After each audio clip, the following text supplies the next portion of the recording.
Assalamualaikum warahmatullahi wabarakatuh. Seluruh bangsa dan senair, jumpa lagi di channel Jagat Lopitu. Semoga dalam keadaan sehat, orang satu apa rahmah barokah. Salam Allah curahkan untuk kita semuanya. Kiai Haji Madudin Usman Al-Bantani, KRT Wirahadi Ningrat, Tubagus Muge, dan Said Muda Polri berada di Klaten mengadakan seminar kebangsaan Nusantara.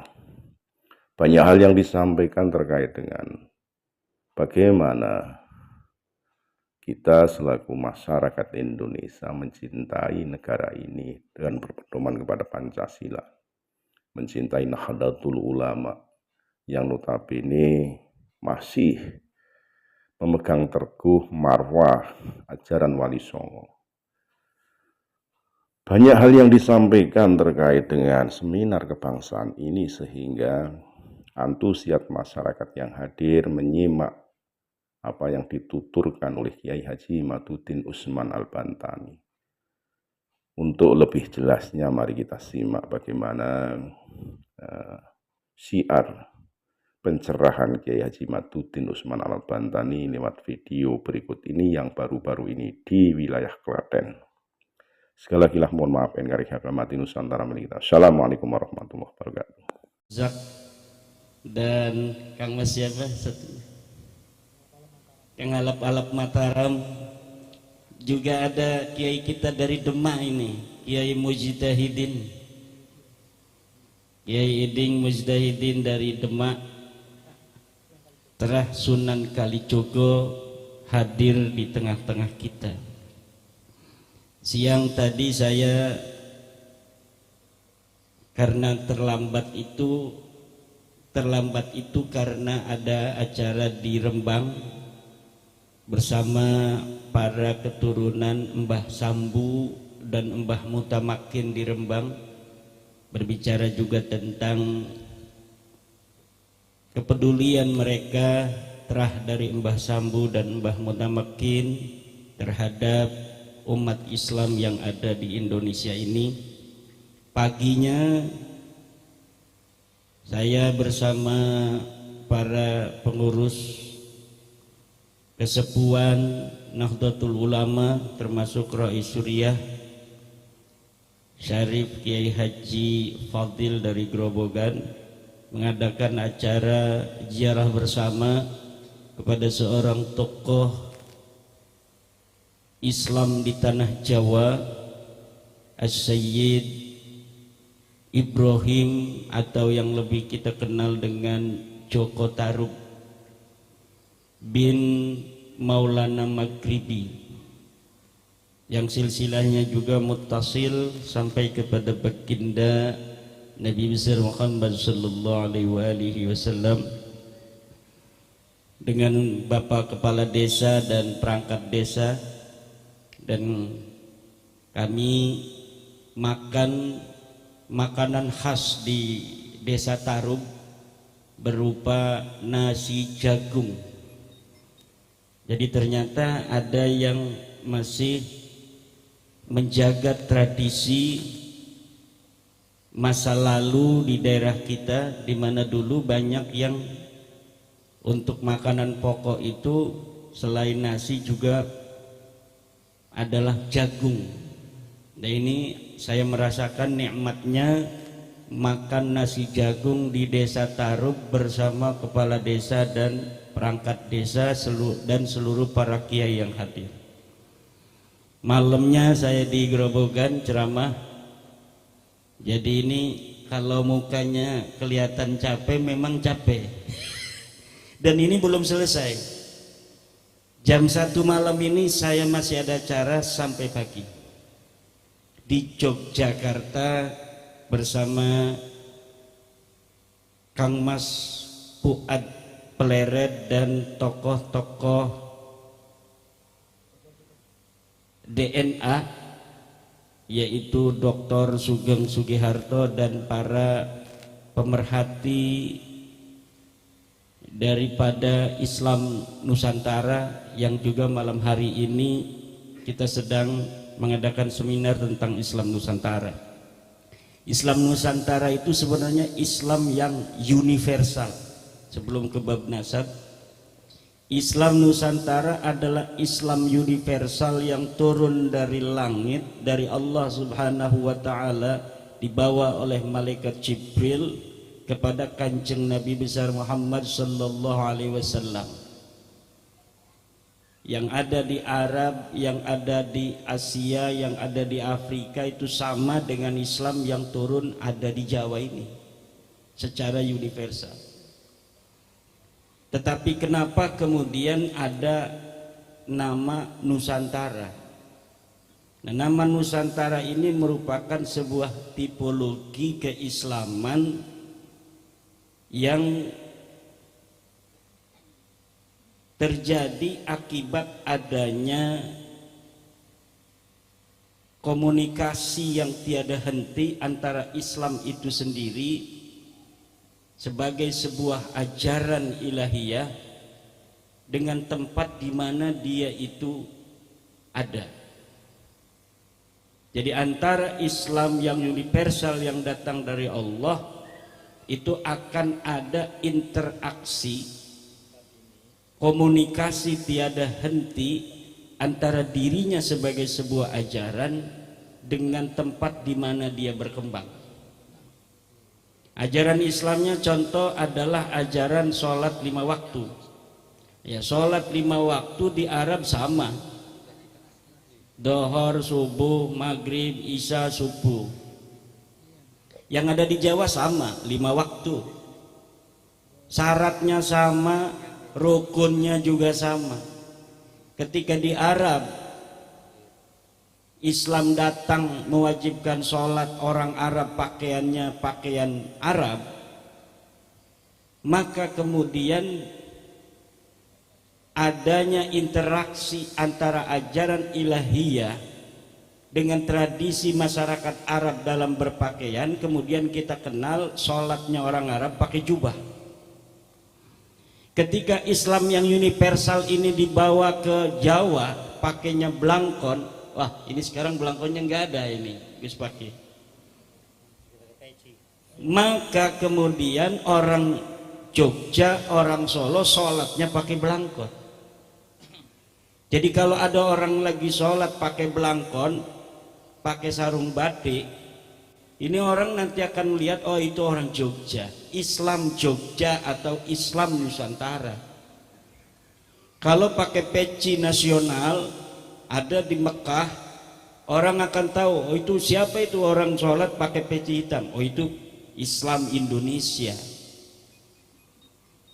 Kenapa kita lebih luas ke Nusantara? Karena ternyata dari sisi kebudayaan dan peradaban, saudara-saudara kita yang ada di Malaysia, yang ada di Brunei, Filipina Selatan, Thailand Selatan memiliki tipologi yang sama seperti kita, dan ternyata dari sisi kesejarahan memiliki sejarah yang sama dengan kita, yaitu sama-sama dulunya sebagai bagian daripada kemaharajaan Jawa, yaitu kemaharajaan Mojopahit. Islam Nusantara yang hari ini dikembangkan oleh Nahdlatul Ulama dan ingin diperkenalkan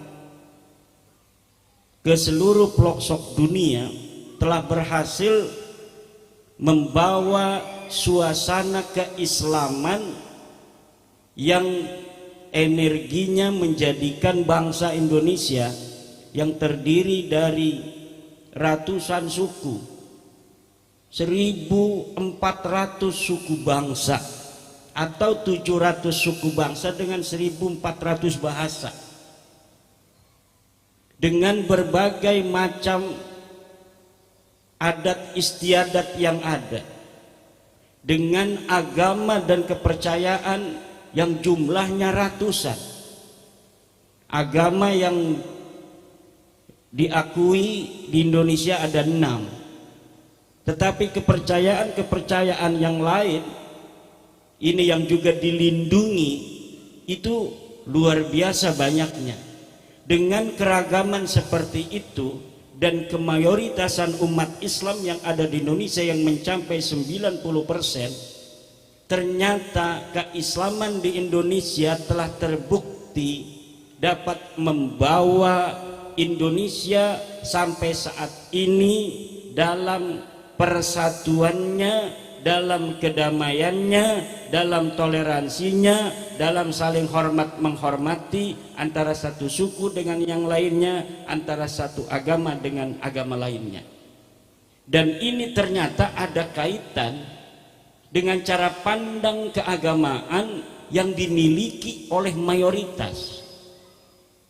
Mayoritas umat Islam Indonesia menurut Al-Para Riset sekarang ini telah mencapai 56% orang yang mengaku Islam di Indonesia ternyata mereka mengaku sebagai bagian dari Nahdlatul Ulama. Dan Nahdlatul Ulama dalam ajarannya adalah ajaran yang merupakan warisan daripada ajaran Wali Songo. Ajaran Wali Songo yang hari ini dipegang teguh oleh Nahdlatul Ulama sebagai sebuah organisasi dari paham keagamaan mayoritas kita umat Islam di Indonesia telah terbukti senada dan seirama dengan dasar dan ideologi bangsa kita, yaitu Pancasila.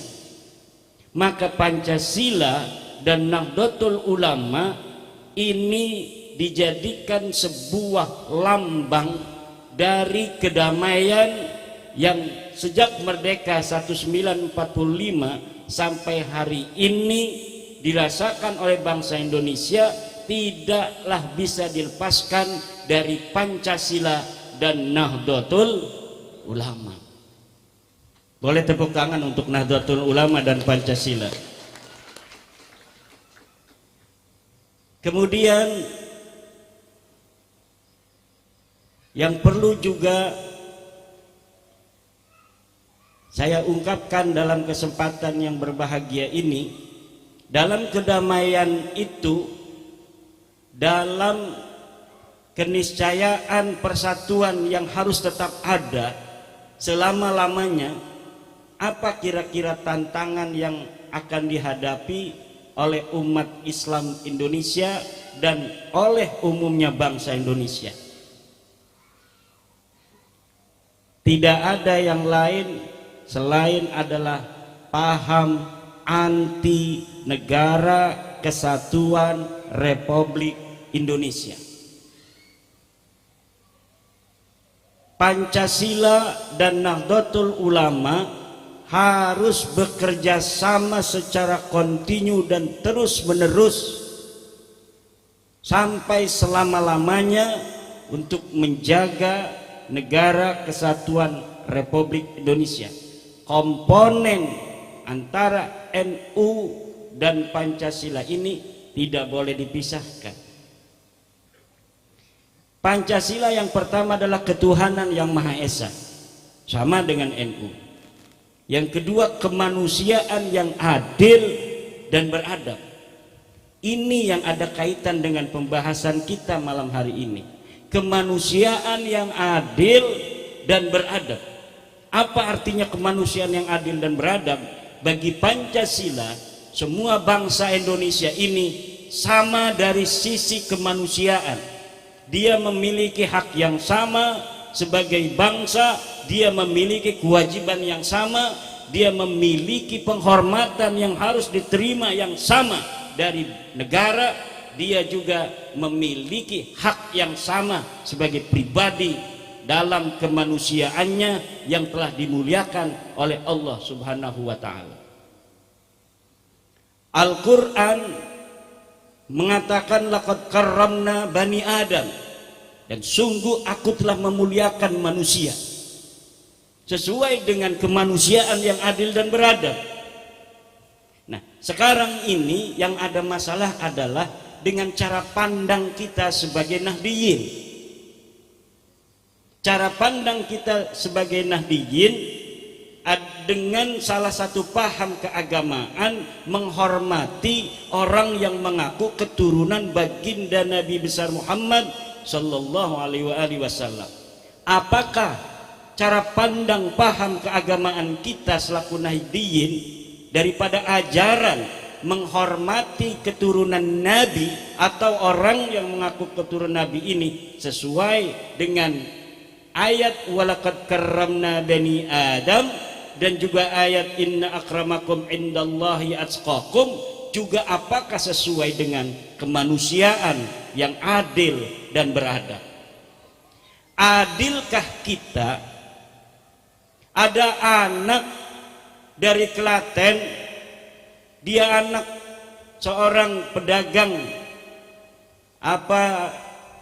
pedagang kecil, bapaknya bukan kiai, bapaknya bukan jenderal, bapaknya bukan raden, kemudian dia ini mesantren, setelah mesantren dia pintar, kemudian ketika dia pintar, ketika dia ini cerdas, bisa baca kitab kuning, kemudian ada orang bodoh yang katanya keturunan Nabi, lalu dikatakan orang bodoh yang katanya keturunan Nabi ini dengan orang yang cerdas ini muliaan orang yang bodoh, bahkan dia minum minuman keras, bahkan dia merzina dan lain sebagainya, dengan orang yang saleh yang dari keturunan biasa-biasa saja, dia bertakwa kepada Allah, dia puasa bulan Ramadan, dia bisa baca kitab kuning, kemudian kita mengatakan bahwa ini orang lebih mulia daripada orang yang bertakwa ini. Apakah sesuai dengan kemanusiaan yang adil dan beradab? Tidak. Jawab. Tidak ada di dalam ajaran Islam manusia dilihat kemuliaannya hanya dari keturunannya. Tidak ada.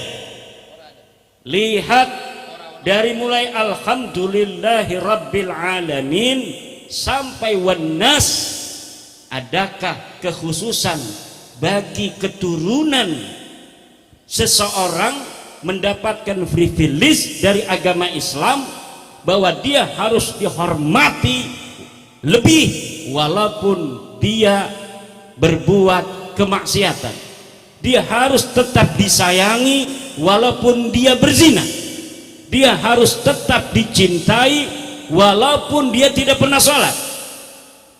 Cari dari Al-Quran mulai dari Al-Fatihah sampai surat An-Nas. Cari di dalam Sahih Al-Bukhari dari juz pertama halaman pertama sampai juz keempat halaman terakhir. Tidak ada kekhususan seseorang dimuliakan lebih dari yang lainnya hanya berdasar keturunannya. Bukan hanya bertentangan dengan Al-Quran laqad karramna bani Adam, bertentangan dengan falsafah ideologi negara kita, kemanusiaan yang adil dan beradab. Lah kalau ini sudah bertentangan dengan Al-Quran, sudah bertentangan dengan Al-Hadis, bertentangan dengan falsafah bangsa Indonesia, ideologi negara Republik Indonesia, lalu berdasar apa kita masih mempertahankan narasi bahwa orang yang mengaku keturunan Nabi harus kita hormati lebih hanya berdasarkan pengakuannya? Nanti dulu, ngopi dulu. Itu kalau dia benar keturunan Nabi. Ini narasinya masih orang yang kita anggap benar keturunan Nabi. Orang yang masih kita anggap benar pun keturunan Nabi, cari dalilnya dari Al-Fatihah sampai An-Nas. Mana dalil Al-Quran yang menyuruh kita menghormati orang hanya berdasarkan keturunannya? Tidak ada, Pak. Tidak ada. Hadisnya, kita mengenal hadis Sahih Al-Bukhari, hadis yang paling sahih. Cari di Sahih Al-Bukhari dari juz awal sampai juz 4. Hadis yang mana yang menyatakan bahwa seorang keturunan Nabi walaupun dia maksiat, walaupun dia berzina, walaupun dia mabok, katanya harus dikasih beras, kata anaknya Taufik Segaf. Mana dalilnya? Mana hadisnya? Mana Al-Qur'annya? Bawa ke hadapan Kiai Nawawi. Ini saya moderatornya tua begini, jadi erok juga ini, kesepuan di Nahdlatul Ulama Klaten. Masuknya Suriah ini. Wakil Suriah PCNU Klaten. Kadang-kadang kita mengikuti narasi-narasi, pas diverifikasi narasi itu sulit untuk dicari dalilnya. Wah, ada katanya di kitab karangan Syekh coba kalimatnya bagaimana? Oh, kalimatnya wayajibu ayyuhibba dzurriyyatan nabi. Coba istidlalnya dari mana? Beliau ini pengarang kitab, apakah menyertakan dalil dari Al-Qur'annya berkata begitu? Oh, enggak ada katanya. Apakah menyertakan hadis ketika dia menyertakan itu? Oh, enggak ada. Berarti itu pendapat manusia, bisa diterima, bisa ditolak. Dan kebutuhan untuk Indonesia hari ini, ucapan-ucapan ulama seperti itu yang tidak ada istidlal dari Al-Quran dan hadisnya, untuk kebangsaan kita yang terdiri dari berbagai macam suku bangsa, terdiri dari berbagai macam latar belakang kemanusiaan, narasi-narasi semacam itu harus ditinjau ulang. Semua manusia di dalam pandangan Islam sama. Siapa yang dia paling bertakwa, dialah orang yang paling mulia. Inna akramakum indallahi atqakum. Saya punya dalil Al-Quran.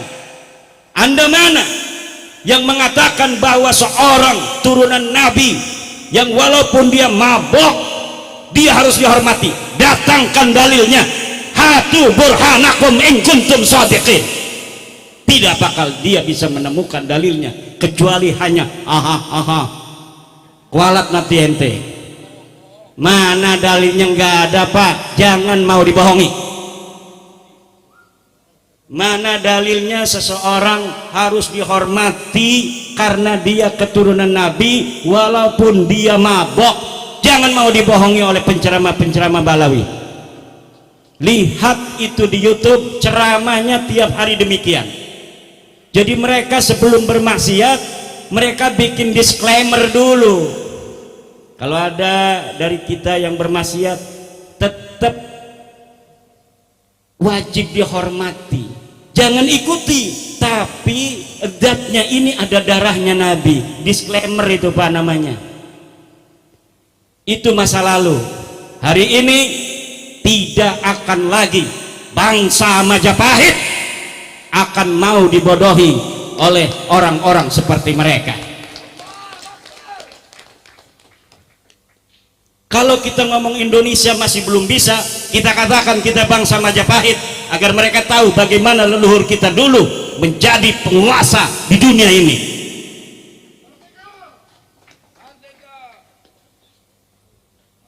Katanya anak-anak mereka lebih mulia dari anak kita, kastanya tinggi. Gitu betul. Kalau Ki Nawawi walaupun kiai mau ngelamar Mbak Lawiyah nggak boleh gitu. Sekarang dibalik bos, dibalik. Siapa anak-anak Jawa perempuannya mau dilamar jangan boleh, ente nggak level. Ini DNA-nya khusus untuk O dan yang lainnya. Untuk G minggir dulu, nggak level. Kecuali ente bisa ngerubah apa namanya tes DNA-nya. Jangan G, baru bisa melamar anak-anak Jawa, anak-anak keturunan para orang-orang yang telah mampu membuat peradaban besar di masa lalu. Wih, jangan rasis katanya Kiai Iman ngomong. Kami hanya baru sekarang loh. Ente udah berpuluh-puluh tahun ngomong begitu, kita diam-diam baik gitu boten. Kok kita ngomong begitu sebentar aja udah pada kepelingan begitu? Wih, Anda menyakiti kami. Emang kita kagak sakit diomongin begitu? Gitu boten. Ini kemanusiaan yang adil dan beradab. Bangsa Indonesia harus lebih cerdas di dalam memandang paham-paham keagamaan yang ada di media sosial. Jangan sampai terjebak kepada narasi-narasi yang seakan-akan itu adalah ajaran agama, tapi sebenarnya kalau dipikirkan bukan ajaran agama. Cerita-cerita yang tidak masuk akal dengan framing karomah, framing keramat, padahal itu bisa jadi tidak terjadi sama sekali. Karena dari framing keramat itu, bukan framing, apa istilahnya, fitnah. Ini ngomongnya lebih keras, fitnah katanya. Cerita-cerita di YouTube bahwa kakeknya dulu kalau ada orang mati, walaupun dia sudah mati ratusan tahun, maka dia akan keluar ikut menyembahyangi orang yang mati itu agar orang itu diampuni dosanya. Masya Allah. Neraka itu bisa ditiup padam oleh kakek mereka. Masya Allah. Kakek mereka bisa menurunkan rantai emas dari langit. Masya Allah. Kalau nurunin rantai emas kaya dong. Betul nggak? Kaya dong. Kalah dong Cikotok di Banten itu ladang emas. Tapi nyatanya negara mereka miskin. Betul nggak? Nyatanya kok minta-minta duit sama orang Jawa. Gitu badan. Ini yang terjadi. Katanya karomanya luar biasa, kok negaranya masih miskin. Karomanya luar biasa, kok perang melulu, kita damai-damai baik. Gimana? Ngopi enak tanpa gula. Kalau yang masih pakai gula itu bermasalah. Kalau yang ngerokoknya itu sudah kelihatan putih-putih sin, itu pasti ada masalah itu. Kita sehat-sehat begini, alhamdulillah. Makan jagung itu bukan karena kita nggak ada nasi tadi itu, karena itu menjaga tradisi. Ada loh masih nasi jagung yang enak seperti ditaruh begitu. Masya Allah, alhamdulillah. Kita bangsa besar bapak-bapak, dan ini yang harus disadari. Kesadaran kita sebagai bangsa besar, kesadaran bahwa kita adalah manusia-manusia yang tidak bisa dikatakan sepele oleh bangsa lain. Kita pernah mengalahkan Cina loh. Majapahit perang mengalahkan Cina. Majapahit ketika itu, Mongol itu bisa menghancur leburkan Baghdad, bisa menghancur leburkan Kaukasus. Negara Yahudi hancur oleh Mongol. Negara Islam Baghdad hancur oleh Mongol. Dia coba-coba datang ke Banten. Dia coba-coba datang ke Majapahit ya. Banten belum ada ya? Belum waktu itu. Ternyata dia kena batunya di tanah Jawa, tanah yang penuh dengan karomah, tanah yang penuh barokah. Dia bisa mengalahkan Kaukasus, dia bisa mengalahkan Baghdad, tapi tidak bisa mengalahkan Jawa. Tepuk tangan untuk Jawa. Kalau nyebut Jawa itu orang zaman dulu mah termasuk seluruh Nusantara.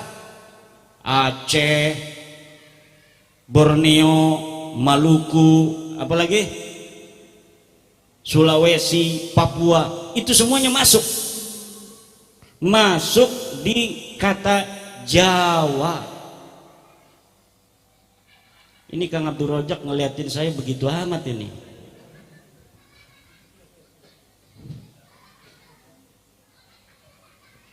Bapak Ibu, nah lalu sekarang apakah benar itu orang-orang yang mengaku keturunan Nabi itu? Kalau tadi kan narasinya, walaupun benar keturunan Nabi, tidak ada ajaran kekhususan.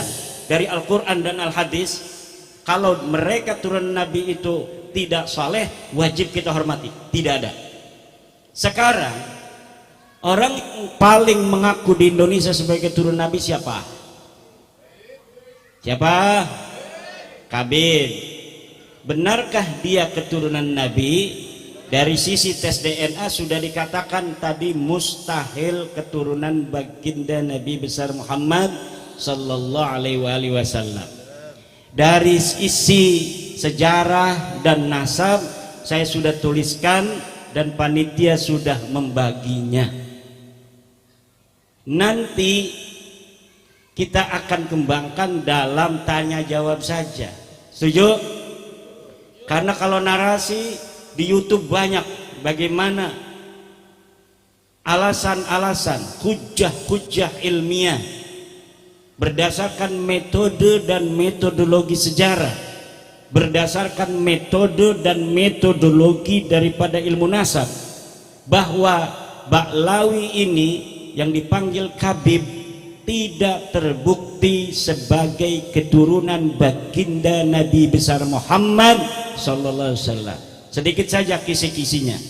Mereka mengaku sebagai turun Nabi itu dari keturunan Ahmad bin Isa.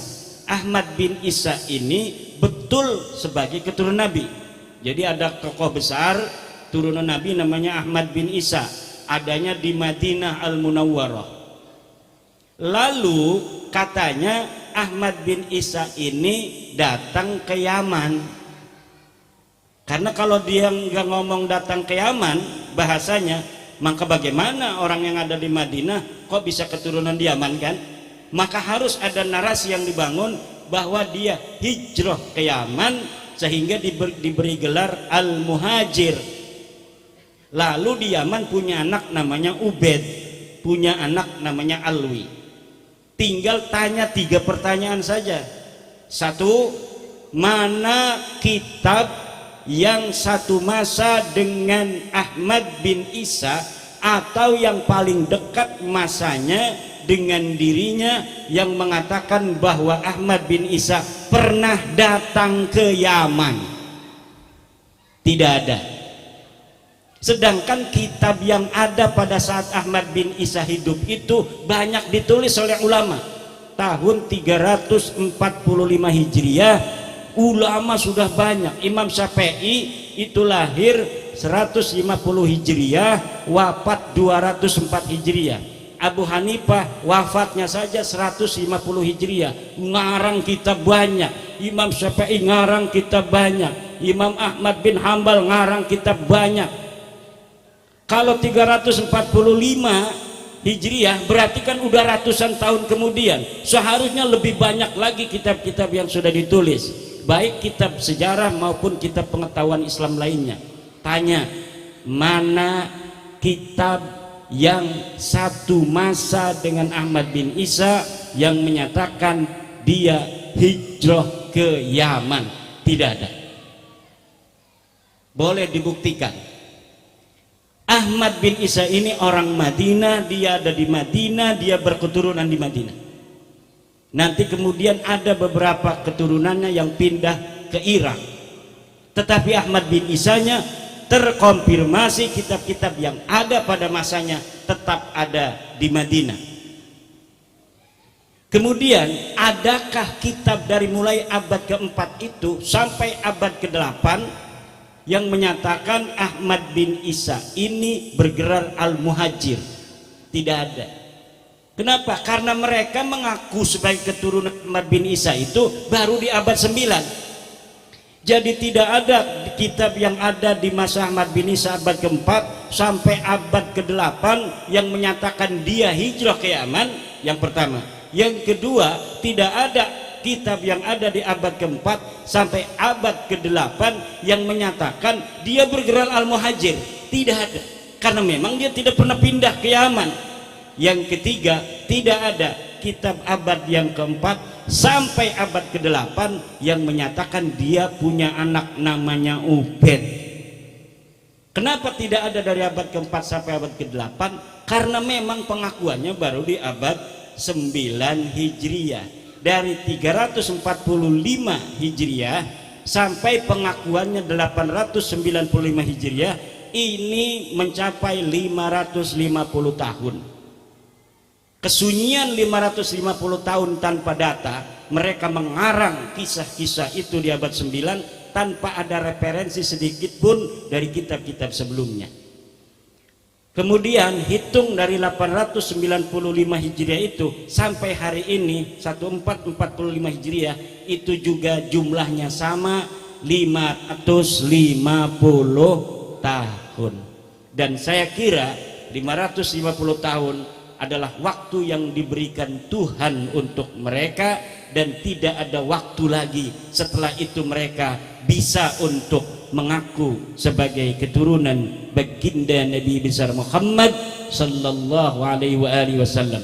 Ibnu Hajar Al-Haytami dalam kitab As-Sawa'iqul Mukhriqah mengatakan, yang bagi likulli ahadin ayyakuna lahu ghairatun fi hadan nasabi syarif hatta la yantasiba ilaihi ahadun illa bihaqqih.